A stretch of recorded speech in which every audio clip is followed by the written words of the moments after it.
I'm sure many of you have fond memories of growing up watching Disney movies. Pinocchio, Steamboat Willie, Snow White and the Seven Dwarfs, and of course the list can go on. But today's Walt Disney Company is a far cry from the one we grew up with. Most of Disney's shows today and their movies produced in these modern times include woke and LGBT virtue signaling, while making sure to include trigger warnings for its older classic films. It's ludicrous. Well, a new documentary that just came out shines a light on the rot that Disney has been going through for a very long time. And I'm happy to have been interviewed for the film. And joining me now to discuss this is the executive producer of the film, my good friend Bill Donohue. He's president and CEO of the Catholic League for Religious and Civil Rights. Bill, welcome back to the program. Thank you so much. Thank you for having me, Tony. Well, let me just start with this. What inspired you and the Catholic League to produce this Walt Disney's Disenchanted Kingdom?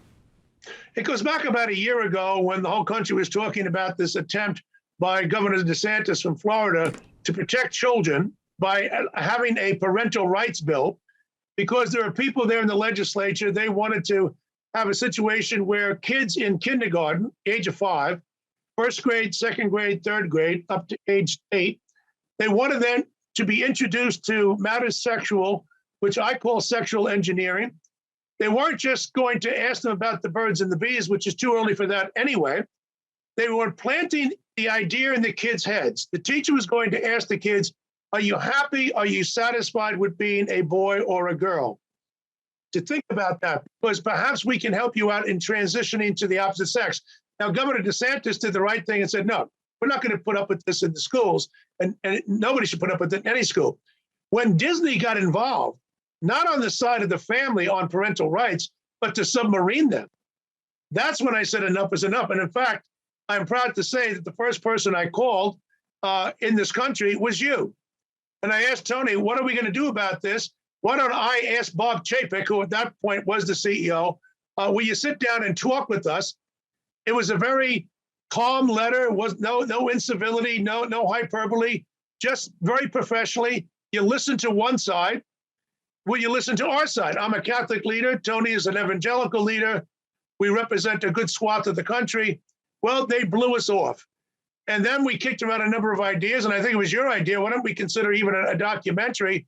And I pretty much took it from there. And then, of course, we have a star-studded cast, and Jason Meath has done a magnificent job. Mercedes Schlapp is the host. But that was the cause. I mean, at that point, I said, listen, I can't put up with this any longer. We're not just talking about people who have mental problems getting transitioned from one sex to another, which, by the way, you can't do it anyhow. You can't change your chromosomes. That's fixed, all right? That's fixed by human nature. But they want to go after the little kids. As I pointed out in the movie, they just got off their tricycle, and now they're trying to sexually engineer them. That's when I decided we got to put the money up there, and I wanted this to be free. I emphasize with my board, nobody's going to pay for this. I want a wide distribution. So a couple of quick questions here. What do you hope will be the outcome of this well done, I've watched it, well done documentary?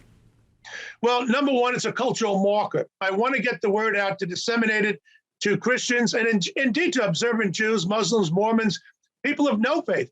People are concerned about this has gone too far. Erica Anderson, first transgender psychiatrist, said, you know what? I was involved in this early on. I'm out of it. I'm done with it. It's gone too far.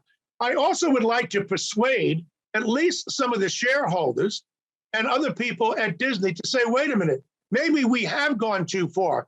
Can we get back to our roots? Can we have a family-friendly institution? Why are we trying to do this to kids?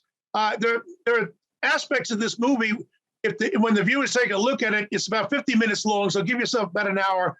Your head's going to spin at certain points. But it's something that needs to be said. We have a nice cross-section of Americans there. I'm hoping at the very least Disney will tap the brakes and rethink this whole idea of going down the lane of the woke agenda. And it's documented. This is, in fact, in many cases, it's their own words, it's their own material that you've just put together, and then you have people like Dr. Carson, Brent Bozell, and others that are commenting on it. How can people watch this? Tell us how they can watch it. the fastest way to do it, what don't cost you a nickel, just go to the Catholic League website. Now, we had it up on YouTube for just over a week. It's gotten a tremendous response. YouTube just slapped an age distribution, an age restriction on us. So we went to Rumble.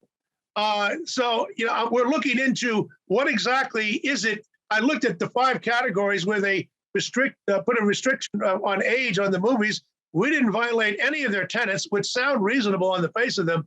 So we'll see where we go with that. Yeah, you did a correction, but you did violate it because you told the truth.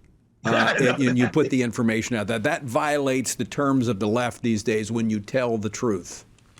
I couldn't agree more. And I want to punctuate that. That's what this is all about. A man can't become a woman can't become a man. We need to tell the truth and stop with fiction.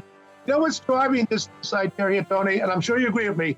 These people don't believe in human nature. They don't believe in nature's God. They think everything is a social construct. No, let me tell you something. Human nature exists. God exists. And if you don't believe that, at least respect us, those of us who do.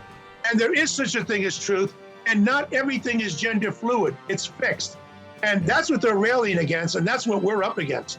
Well, Bill Donohue, always great to work with you. And thanks so much for joining us today. Again, another job well done. Thank you. Thank you so much for your input, Tony.